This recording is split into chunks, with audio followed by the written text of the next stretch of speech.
Hi, I'm Austyn with Frostin by Austyn. I'm a home baker from Southern Illinois, and I moved here recently to Lexington, Kentucky. I am a home baker. I bake cupcakes, I make cakes, cookies, the whole sort. I started in high school making cupcakes, and I actually paid my way through college with these. I raised enough money, paid through college. It's called College Bound Cupcakes. I was able to move to Lexington with the money that I had raised with my cupcakes. And now it's just kind of a word of mouth thing. I've been baking with my friends. I've made birthday cakes, wedding cakes, UK game cakes, and just the whole lot. And I'm an accountant by day. I bake cupcakes at night, and I'm just really happy to be here and support my business. Hi, my name is Andrew Tima. I'm the brand ambassador for Barrel House Distilling Company. We are located at 1200 Manchester Street, right here in Lexington, Kentucky, in the Distillery District.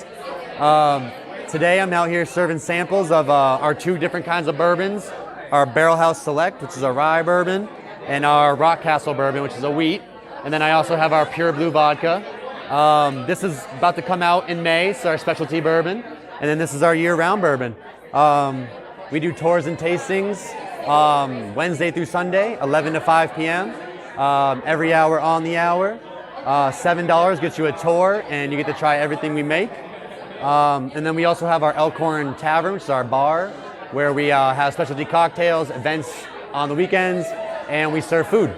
So come on down, check us out. I'm the public relations chair. I work at Timber Sealy in e-commerce marketing. I work with this lovely young lady. We've had some conversations. I begged her to do an event with me, and she was so generous and kind to agree. And then I was lucky enough to meet the Bourbon. Lexington Both of them, yeah. And all the Bourbon Society. I was lucky to meet, yeah. And so we were able to make this event happen. So I'm gonna let them take it over. All right, thanks, Casey. Okay. I hope everyone has a bourbon in hand. Or rye. Or rye. If you don't, please go get one. It's gonna make us seem much more interesting. I'm going to chat. Yeah, Yes, please go. please, components have your empty cup. Thank you. We're not doing this so early. We would like it if you didn't hear. So. Okay, so we're both normally kind of soft speakers, but we're going to try to project for everyone here. By both, you mean just me? Just Sarah. I was trying not to single you out, but we got to make sure we got some of this brown spirit, which we like to call our speaking juice. It makes it much easier to speak to large crowds, as I'm sure everyone knows. So, my name's Chad. This is Sarah. We run a YouTube channel called It's Bourbon Night. And this is Chris Rose, and he's going to speak for us. I'm just encouraging people to move out. Oh, okay. Cool. Thank you. Yes, I'm not good. Can everyone see us in the back? Good job. We're also not very tall, so that's a thing. Wow, now we can really see everyone's faces. Yeah, I can see all your eyeballs. It's this much more intimidating than how I say that. No, it's fine. Instagrams, we're on the Twitters. How many followers do you have? We are very close to 21,000. Yay! Thank you. So, I'm kind of the YouTube nerd, so I'm going to talk a lot here in the beginning because I'm going to talk about YouTube. We're going to parlay that into some bourbon. I understand from talking to people here tonight, we have a mixed bag of experience levels in bourbon drinkers. And half of you, we already know. Yeah, we don't want to tell you distinguished about what makes LBS members here in the house. So we're not going to get into what makes all bourbon is whiskey, but not all whiskey is bourbon. We're not going to do all that unless you have questions. So what we're going to do is we're going to get through our spiel. We're going to tell our compelling story. It's epic, by the way. Spoilers. And then we want to go more to a town forum and get some questions because, like I said, mixed bag of reasons why people are here. You might be here to learn about how you can start a YouTube channel or grow your YouTube channel. You might want to know more about bourbon. Maybe you just came here for the bourbon. You don't want to hear us talk. And we understand that. So we'll try to be great. But we started our YouTube channel in 2016. I actually just looked it up. The first video that we posted on YouTube in 2016 was July 11th. So we're almost 3 years. We're almost 3 years old, going. And actually that first YouTube video was 50 bourbons under $25. It was a bracket style, March Madness style flight fight, is what we call it. And it currently has 96,000 views. It's our highest viewed video. It's also our worst video because it was our first video. If you watch it, you can see the fear in my eyes. Yes, she's looking at the wrong camera. The lighting's wrong. It's bad. It's just bad. So I wish people would stop watching that. But they continue to watch it. It's And our why most do they viewed- continue to watch it? Probably because of the title. The title, the 50 best bourbons under $25. Who For doesn't some want to reason, know? people want to know about that. People want to know about that. Which one won? We won't tell you. We- Go watch the video, sir. Oh, good, Chad. That's how you get viewers. Lesson number 1. That's how you get No. viewers. So, I think we should tell them. Tell them, sir. All right, so what one for you, Chad? Well, it's actually discontinued now. They don't make it They no longer make it, so I guess we That's can how old spoil this it. episode is. And this was blind, mind you, so no judgment. I picked Jim Beam Choice. Under $25. Yes, shocker. Under we know. $25? I picked Evan Williams 1783, which I still believe in. It's a small batch. It's $17. Kentucky for Kentucky, I respect it. We like it, yes. So currently in the works we have a 50 under 30 because over 3 years the prices have risen. It's harder to get anything under $25. Things are So not we made will anymore. be putting that episode out to hopefully detract attention from that first really bad Hey, episode. Mhm. But that's where we started in 2016. About a year ago, we put out a 50 bourbons under $50, and that's currently our second highest viewed episode. What? People like People like lists. countdowns, they People like like lists. when you put things to a dollar amount and so forth. But I just want to talk quickly about what I feel like got us to our moderate success on YouTube. One thing is diligence. For a year straight, I posted a picture every day on our Instagram account. That is true. Did it for 365 days, and I was like, I'm gonna take a break. Yeah, but those other avenues of social media are always key for growing the platform that you want to grow, I feel like. So it's just, one, don't start something unless you love it, which we checked that box. Really. We're both I know all this stuff. Kentucky born and bred. We both love bourbon. It's actually how we met, It's true. through bourbon. I feel like that's another story for another time. They want to know about that. They want to know about that. We are ready. They know about that. Yeah, you might already. But that's how we've kind of grown our channel and our community, really, because we also started a Patreon page about 1 year ago. Yep. And for our ratio of subscribers to patrons, I feel like it's actually very high.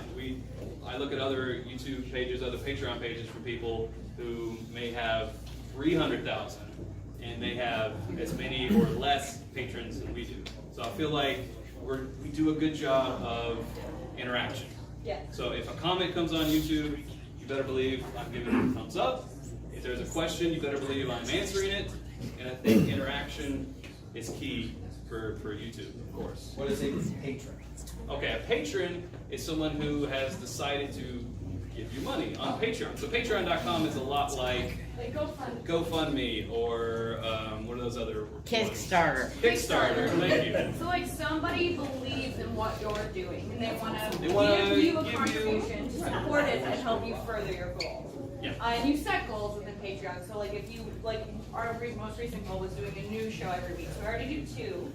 Our next goal was doing 3. So people contribute to help you get to that goal. It could be getting better gear. It could be going on a trip or going full time into the bourbon industry. It could be anything that you want it to be. But if people really believe in you and you interact with them, they will help you get to that goal. So that's what's nice. And like the continued interaction daily and weekly that you do helps build that. And you.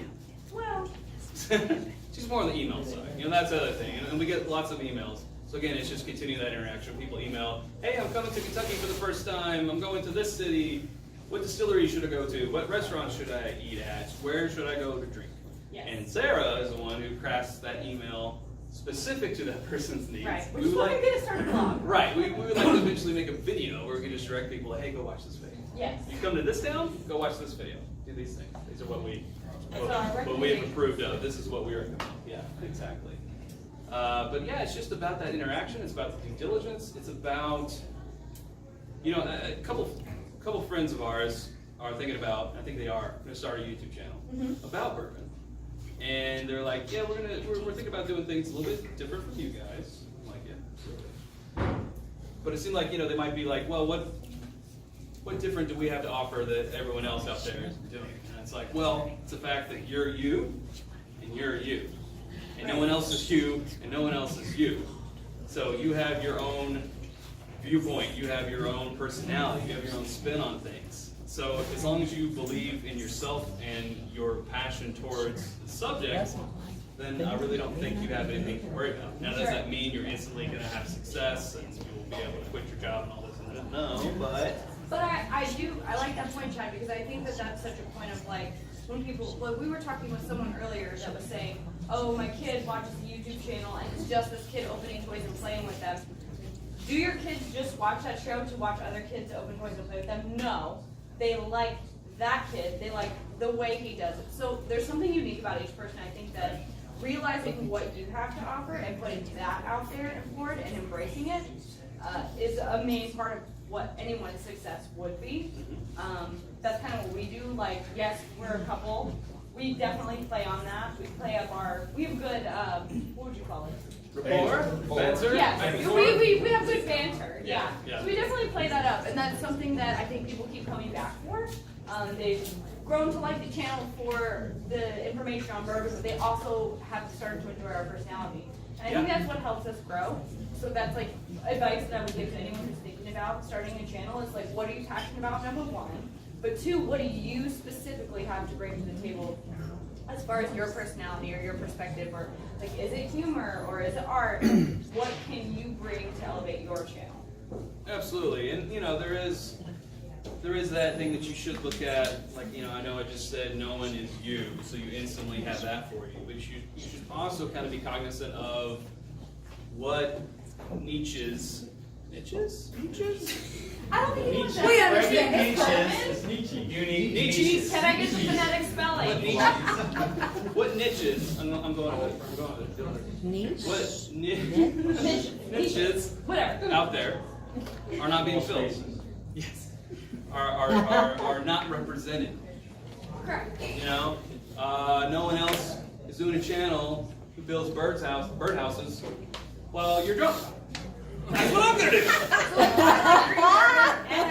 What do you like to build birdhouses when you're smashed? We just met a guy that likes to taste different types of honey. He's got a YouTube He just started his own YouTube channel. He's one of our patrons, actually. Because there is someone else out there that is interested in honey. That's right. Go to work. With sense and sensibility. Taste and sensibility. Taste and sensibility. Yes. Something like that. Something like that. We're off.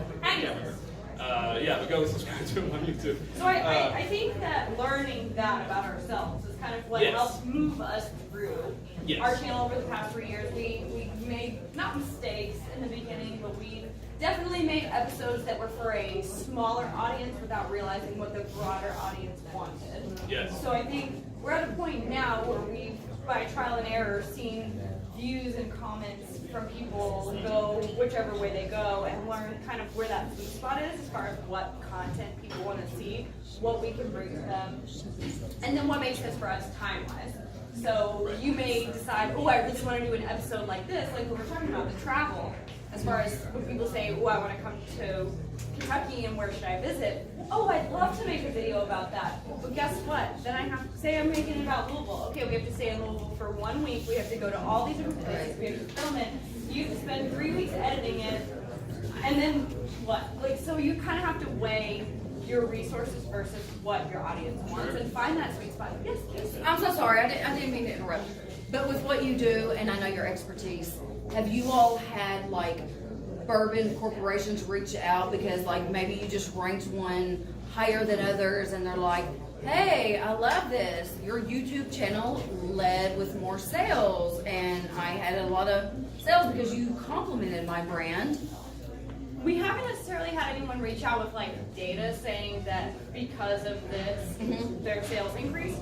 But we have had people reach out and say like, hey, we've seen this happen before. Like we've seen, you get a lot of positive interaction off of this episode, so we would really like for you to review our product, and we'd like to send you our product. Yeah. So that happened recently with a line of Sagamore whiskey, which is from Maryland. They sent us their whole series, and we did a review on them. And they actually said they had a watch party at the distillery. It was really sweet, but theirs was actually really good. Like, that's another thing that we do. We won't take, like, so we have lots of avenues of revenue.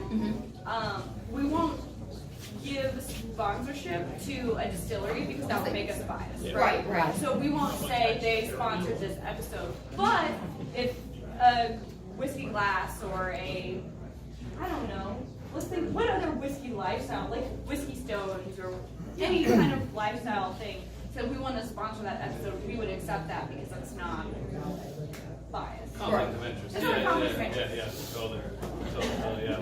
So, I don't know, talking about other revenue streams, what else do we have? Well, so we mentioned, so obviously, you know, you get a little bit of revenue from YouTube ads. That's probably the smallest revenue stream. About a year ago, we started to go live once a week on YouTube, and there's a thing called Super Chats that someone can do. That is actually equal, if not greater than the ad revenue from YouTube. Correct. We have our Patreon, which I mentioned, and then we recently launched a merch line. Yep, right before Black Friday. Yep, and that is another line of revenue. So 4 revenue streams right there, because you can't put everything on YouTube. As far as you can't put all your eggs in the YouTube basket. And they also take quite a bit of a cut. So you don't want to put your eggs in the YouTube. Yes, exactly. But it's sort of a snowball effect in that, you know, you start to get a following on YouTube, you see people start to invest in your content and your personality, and you can sort of parlay that into the Patreon channel, and then you can parlay that into the merch channel. It's like, you wouldn't want to launch merch right away because it's a very heavy investment, and then you don't have people necessarily to support it, so you're just holding off all that stuff. So it's like, yeah, again, it's a phase. Right, yeah. But that's pretty much how we got pretty much where we it. are. But we would like to, yeah. All right, so I've got a question. Open it up. You talked about different social channels. So you talked about Instagram, and then, you know, how you posted a post a day for 365 days. How important is it for you guys to continue to maintain a strategy in posting on different social media channels, especially given the fact that your demographic is probably younger, would you say? Our main demographic, it's been a while since I've looked at the Our demographic is like but 99%. it's not 98%. 90, male. okay, I'm sorry, 98% male. It Which is why I test well. Yeah, our biggest age demographic is, well, it starts at an 18, but let's just say it's 21. Let's get 21 to drink. Right. 21 to 34-year-olds. Which is like is a our prime- biggest.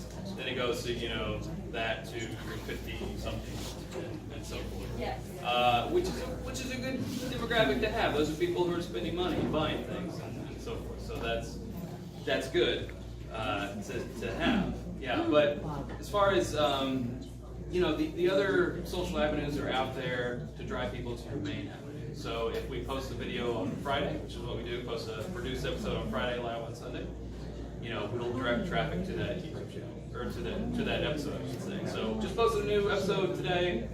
Check it out, everybody, new episode. Tomorrow. I'm sorry, tomorrow. Pop up in the corner. I guess that's maybe a YouTube setting. That's because you're a subscriber. You're a subscriber and you ring the bell. You ring the bell and you get the notification. Ring the bell, you gotta ring the bell. I think, Barry, to answer your question, I think in the beginning it is important for consistency in posting because you need to work on like building that audience and you need to be networking with as many people who are in that like shared group.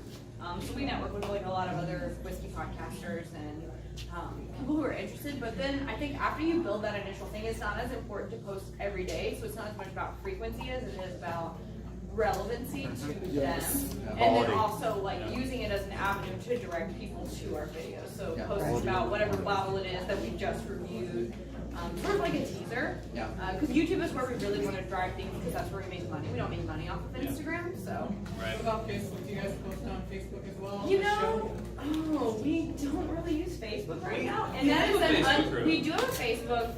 We don't have nearly as many followers as we do on Instagram, and I think it's not as much of a we don't see it as valuable. It's just that the time, resources between the two of us and what we're already stretching ourselves over multiple platforms to do. Yeah. Facebook kind of gets like the second to last, and Twitter is like dead last. Like unless you're a celebrity or a comedian or you have news. Well, Sarah, then- Sarah, isn't that the audience?